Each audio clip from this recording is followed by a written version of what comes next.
This podcast is intended for a mature audience. Listener discretion is advised.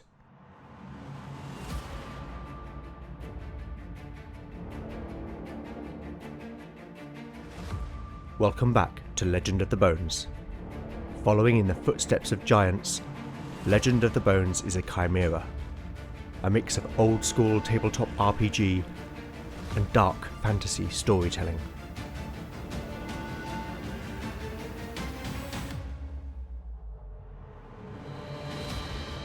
As its name might suggest, in Legend of the Bones, the dice rule.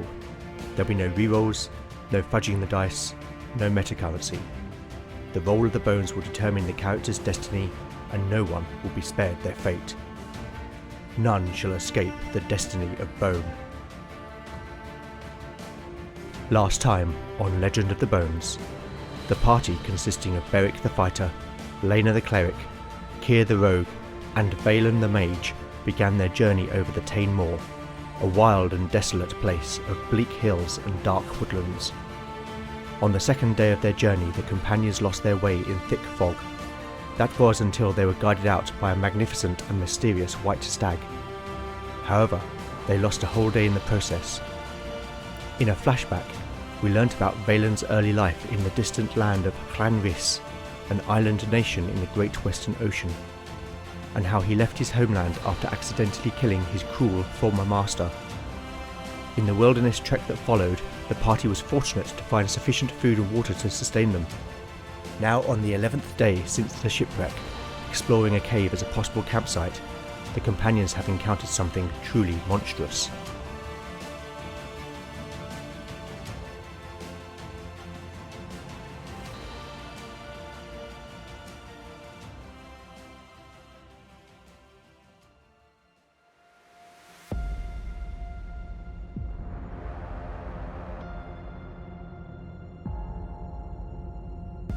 Chapter 4, Part 1, Day 11, Evening.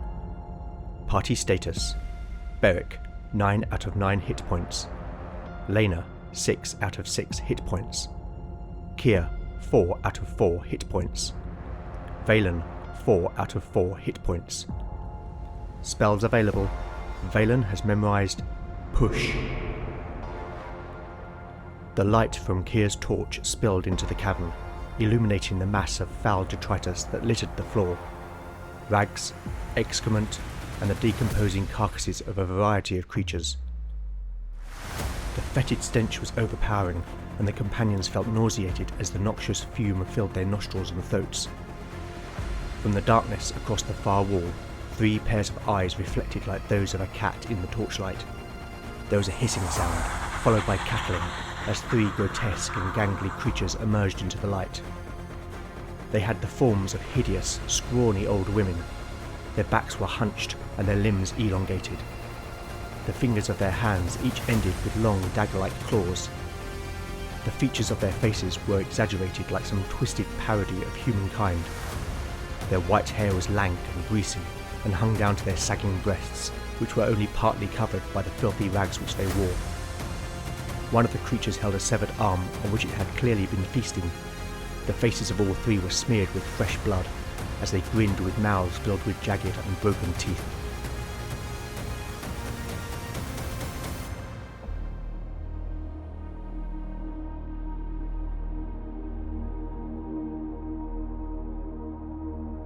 The party has encountered a coven of 3 hags. Whilst hags appear in later supplements, the basic expert rules do not list them. Therefore, I have made a custom creature for this encounter.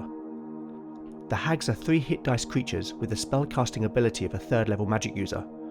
You can find the full creature profile at legendofthebones.blogspot.com. Off mic, I rolled their hit points and spells with the results as follows. The first hag has 10 hit points and the spells Sleep, Charm Animal, and Mirror Image. The second hag also has 10 hit points and the spells Charm Animal, Charm Person, and Wizard Lock. The third hag has minned out at 9 hit points and has the spells Charm Person, Ventriloquism, and Invisibility. First, I need to roll for surprise. The hags, a 2. The hags are surprised. The party? Another 2. The party is also surprised. Combat here is not automatic. I'm going to make a reaction roll. As the party has invaded the hag's lair, I'm going to apply a -1 penalty. In addition, hags will sometimes try to charm males in order to mate, but as Lena is in the party, I'm going to apply a further -1 penalty. With reaction rolls, higher is better. Here is the roll on 2d6. A 5, modified down to a 3. This indicates a possible attack, and will require a second roll. For a few seconds, both the party and the hags face each other off. Here is the second roll. A 7, modified down to a 5. That indicates an immediate attack. Entering combat. Round 1. Initiative. The hags. A 6. The party. A 3. The hags will act first. The first hag attempts to cast Mirror Image. Hags have an intelligence of 15. Just like mages, the hag will need to make a successful intelligence check to cast the spell. Here is the roll. 15, that's just enough. This spell creates 1d4 illusionary copies of the hag. Let's see how many there are. 3. Okay, 3 more hags appear before the party so that 4 of the creatures now move in exactly the same way. In the gloom it's impossible to tell which is the real one. The second hag attempts to cast Charm Person on Beric. Here is the hag's casting roll. A 20! That is a critical fumble and indicates a miscast. As mentioned in episode 2, I have created a custom overcharge and miscast table. You can find the table at legendofthebones.blogspot.com. Let's roll a d6 and find out what happens. A 2. This indicates that the spell is reversed and affects the caster. The hag can attempt a save versus spell. It needs a 15. A 12 is not enough. As the hag speaks the magical words, the enchantment backfires. She is convinced that the party are her friends and that they are in mortal danger. She turns to confront her sisters. The third hag runs forward to attack. I'm going to randomly roll her target on a d4. A 3. The hag will attack Kier. Hags have 2 claw attacks per round. She will need an 11 or more to hit the rogue. Here are the rolls on 2d20s. A 2 and an 8. Kier dodges to the side and the hag swipes at air. Now the party's turn. Unaware that the second hag's spell has backfired, Beric runs forward to attack her. The hags have an armor class of 12, meaning Beric needs a 10 or more to hit. A 3 is not good enough. Lena moves to attack one of the 4 duplicate hags. I will randomly roll which one she attacks. Lena will need a 12 to hit.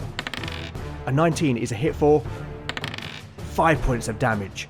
Lena has chosen well. She slams her hammer into the shoulder of the hag. The thing screams in pain. One of the mirror images flickers and disappears. Kier trades blows with the hag that attacked him. With a 14, he slashes the creature across the chest for 4 points of damage.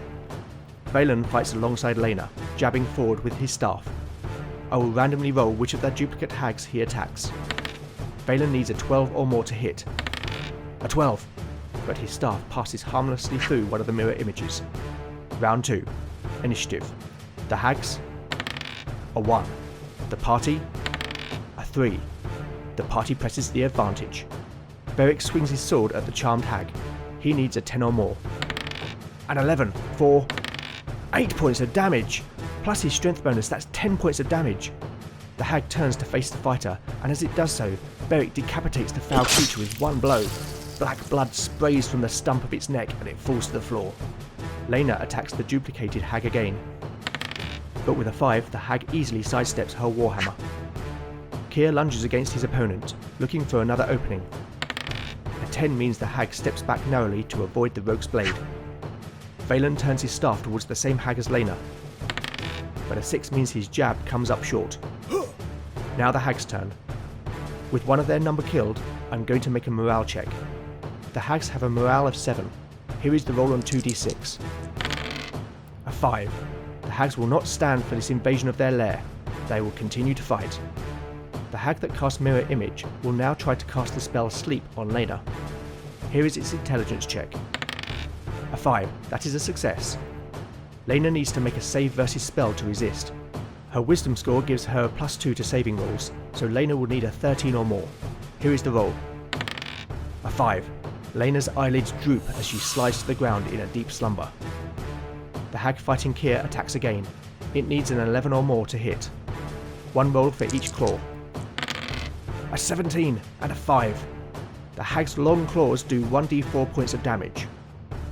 Okay, I am going to rule that should a character hit exactly 0 hit points, then they will be unconscious rather than dead. This will not apply to NPCs or monsters. Keir has 4 hit points, so whilst this will not kill him, it may incapacitate him. Here is the damage roll. A 3. The hag rakes its claw across Keir's chest, opening a grievous wound. Keir has just 1 hit point remaining. Round 3. Initiative. The hags, a 1. The party, a 3. The party will strike first. With Lena out of the fight and Keir badly wounded, the party really needs some luck now. Having dispatched one of the hags, Beric moves to protect Lena from the hag that casts sleep. Beric needs a 10 or more to hit. Here is the roll. 16 for 5 points of damage. Plus his strength bonus, that's 7 points of damage. Beric strikes down with his sword, cleaving the hag from shoulder to breast. Black blood sprays from the wound, and the creature falls. The mirror images of the hag flicker for a moment, then disappear. There is only one hag remaining, and it only has 3 hit points left.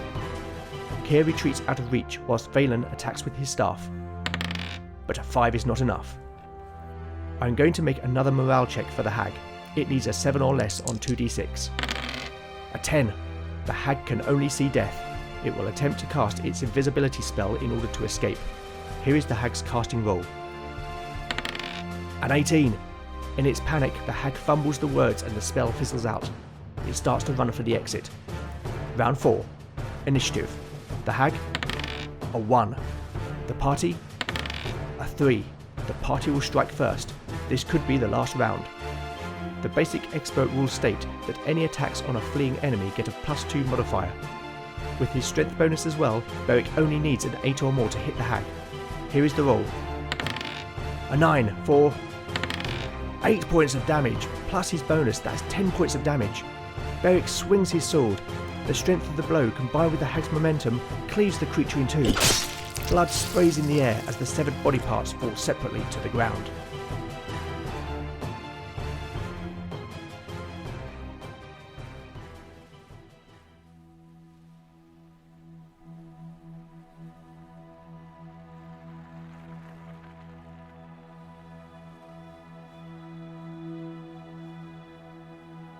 Chapter 4, Part 2, Day 11, Evening. Party status: Beric, 9 out of 9 hit points. Lena, 6 out of 6 hit points. Keir, 1 out of 4 hit points. Valen, 4 out of 4 hit points. Spells available: Valen has memorized Push.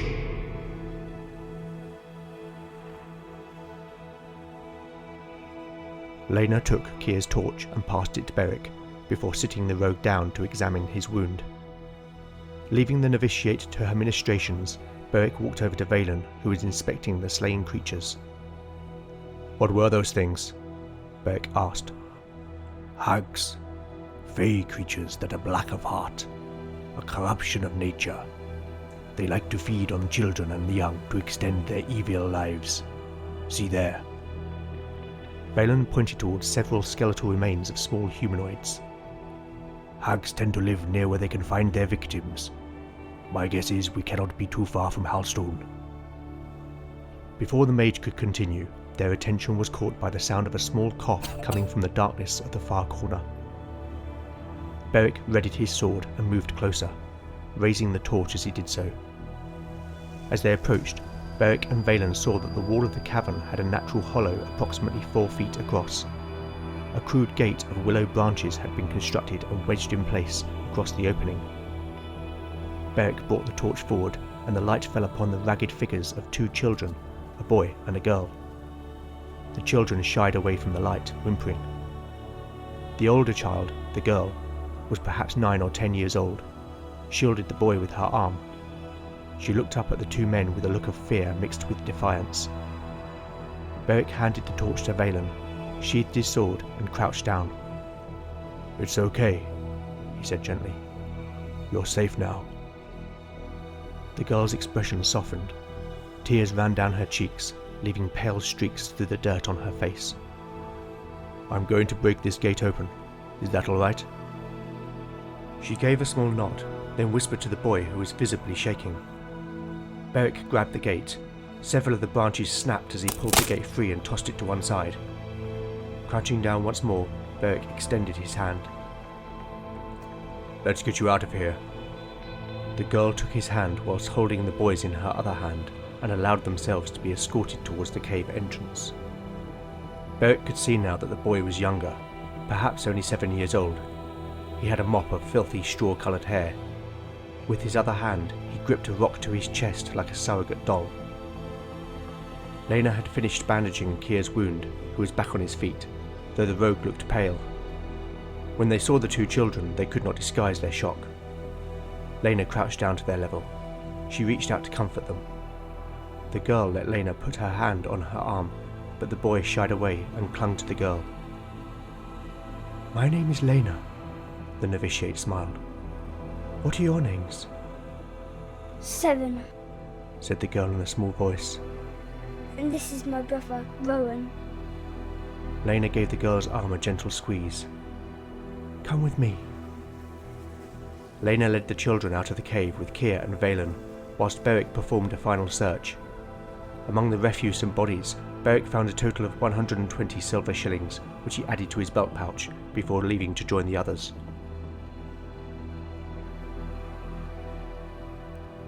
They made camp at the valley side. A couple of large granite boulders provided shelter, though the night sky remained clear with only the lightest of breeze. They had no food to give the children, but the pair eagerly drank from the offered water skins and took comfort from the small fire. The boy, Rowan, still refused to speak, but Seren told them how they had been taken by the hags 2 days ago. She relayed how their father had awoken them in the night. He seemed strange, not himself, distant, but he bid them to get out of bed and follow him, so they obeyed. When Seren asked her father where they were going, he told them to see some friends. Their father led them through the streets of Halstone. The hour was late, and no soul was abroad, save the watchman on the town gate. They too behaved strangely, and simply allowed them to pass without question. Beyond the town, their father led them into the wood, and there, in a small clearing near the river, the nightmare things came. Seren and Rowan had screamed and tried to run, but their father held them firm. Seren beat on his chest with her fists, but he was immovable, calm and impassive. He gave them over, and then, without looking back, turned and walked back towards Halstone. Seren stared at the flames of the campfire as tears welled in her eyes. Lena put her arm around the girl. There now, your father was bewitched, she said softly. He loves you. He could not help himself. His mind was enslaved to those things. Seren gave a small nod. And what of your mother? She's dead. I'm sorry. The party gave up their cloaks for the children to sleep in, and with the tranquil sounds of the burbling river and the rustling of leaves, the pair were soon asleep, curled up in each other's arms and wrapped in the woolen cloaks.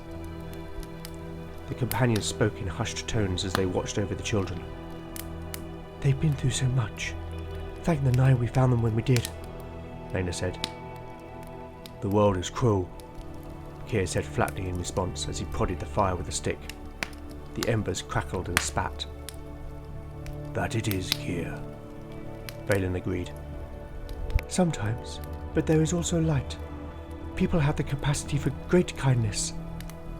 And great evil. Valen was staring into the flames.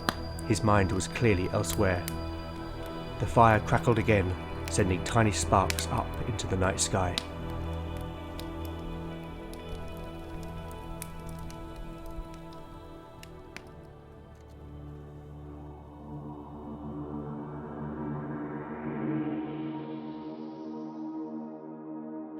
The bewitchment that Seren's father had been subjected to was the result of the hags using the first level spell Charm Person. Those of you familiar with the basic expert rules will know that I've significantly stretched the mechanics of this spell.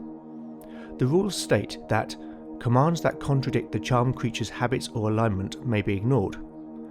I think a parent's instinct to protect their children would definitely fall into this category. So why have I ignored this rule? Well, in truth I did so purely for the sake of the narrative. When I randomly rolled up the hag's spells, and 2 of them got charm person, it got me thinking about how the hags might trap their victims, and this seemed to fit. It felt thematic, so I went with it. Having said that, I do not want to make a wholesale change to the effects of charm person. Therefore I have made a special spell variation that I have called Bewitch, and made this only available to hags. The variations are included as special rules with my hag custom creature description. You can find the details at legendofthebones.blogspot.com. Okay, time to roll a few dice for day 12. Firstly, I'm going to rule that the companions allow Kier to rest all night due to his injury, and that the watches are taken by the other 3. As such, Kier will recover 1 hit point through natural healing. Weather roll. A 15. Warm and fine. The glorious spring weather continues. Once again, I will not roll for losing direction. Stumble upon. 11. Nothing. Foraging. A 6. The party finds nothing to eat, and until they do so, all attack and damage rolls will have a -1 penalty. Wandering encounters. 2. An encounter is indicated. Now the roll on the wandering encounter table. An 18. Okay. This roll indicates an ancient burial mound, or barrow as they are sometimes known. I think this is a great example of how a random encounter can help shape the game world. The Tainmoor is a landscape little changed by the passage of time. This is largely due to the acidic soil, which makes the region unsuitable for arable farming, but also because the moor is imbued with strong magical energy supporting the habitat of fey creatures, which in turn dissuades would-be settlers. Recognising its mystical significance, the people who lived in this region in times past often buried persons of importance in ceremonial mounds upon the moor. As such, ancient barrows can be found dotted across the landscape. Sometimes these are huge man-made mounds of earth, or else the barrow is cut into the hillside. These burial sites are often constructed on ley lines with other barrows, stone circles and prominent landmarks, making them beacons for magical energy. Sometimes this protects the site from disturbance, but other times the consequence is that the dead become restless.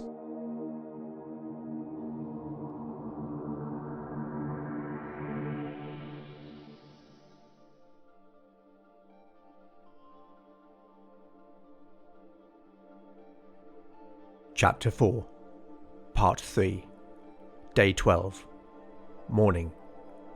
Party status: Beric, 9 out of 9 hit points. Lena, 6 out of 6 hit points. Kier, 2 out of 4 hit points. Valen, 4 out of 4 hit points. Spells available.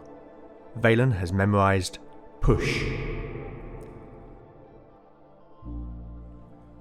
Having broken camp at dawn, the party followed the river northwards on the east bank. The pleasant spring weather continued, and everywhere plants and trees were in bloom. But this did little to distract the companions from their rumbling bellies. Lena held Seren's hand as they walked, whilst Beric carried Rowan upon his shoulders. The boy had still not spoken, but Beric would occasionally break into a gallop and imitate a horse, which did elicit a giggle. It was a moment of much-needed levity after everything they had been through. The stunted oaks from the earlier woods had been replaced by a wider variety of trees. Now birch, alder and hawthorn dominated. After an hour of walking, the trees thinned somewhat and then opened into a large glade which spanned the river. Ahead of them was a huge grassy mound some 40 feet in diameter and 30 feet high. Atop the mound, a large boulder stood erect. The companions decided to climb the mound in the hope of gaining a better view, and as they reached the summit, they saw that the boulder, which was 7 feet in height, was aligned in an east-west direction, and more curiously still, near the top of the boulder was a large hole roughly 8 inches in diameter. Beric stood on the eastern side and looked through the hole. His gaze fell across the river to the valley side, and there, cut into the hillside, was some kind of stone portal. "Look," Beric pointed at the portal. "What is it?" Kier asked. "A barrow," Valen explained. "An ancient burial place," The mage continued. My guess is that the sun shines through this hole at a particular time of day and illuminates the portal. But why? Keir asked quizzically. Who knows? Those secrets are long lost with the people who built it. We should investigate. There may be something of value. No, Lena objected. It is a place of rest. We should not defile it. And besides, we have no food and we need to get the children to safety. Lena's right, Beric said. And look there, that must be Halstone. Beric pointed northwards over the tree line, where perhaps only a mile away was the unmistakable site of civilization. They descended the mound and continued northwards towards Halstone. The woodland began to show signs of forestry, and soon a clear path became visible, which greatly hastened their progress. Before long, the path became a track, and the party emerged from the woodland into open pasture, in which sheep grazed lazily in the spring sunshine. A few hundred yards ahead, the walls of Halstone were visible, and a weight was lifted from the companions. Presently they passed through the gates. A guard asked their business, but then recognized the children and waved them through. But as the companions were soon to discover, all was not well in Halstone.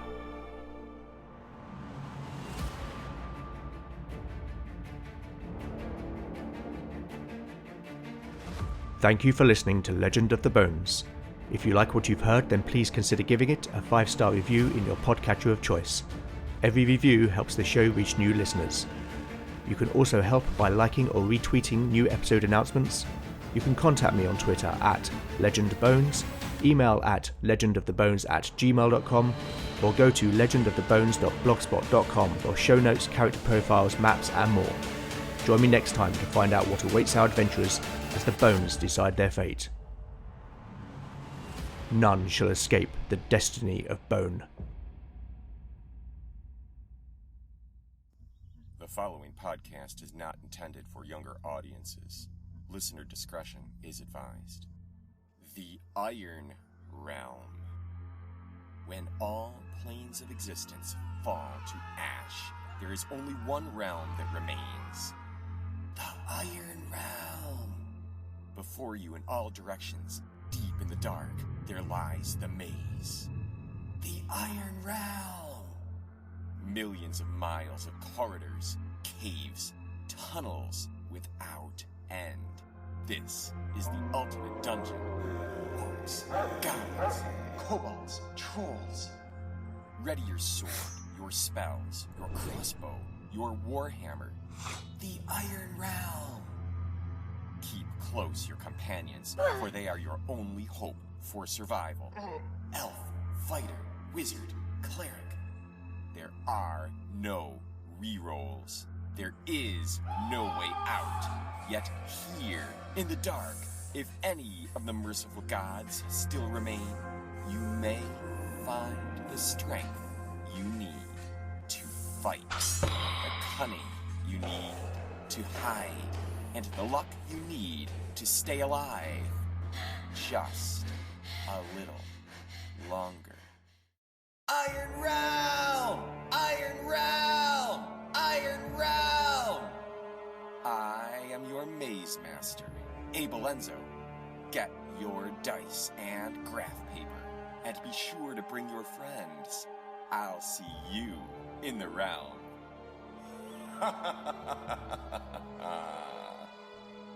Get the podcast at theironrealm.blogspot.com. There be dragons here.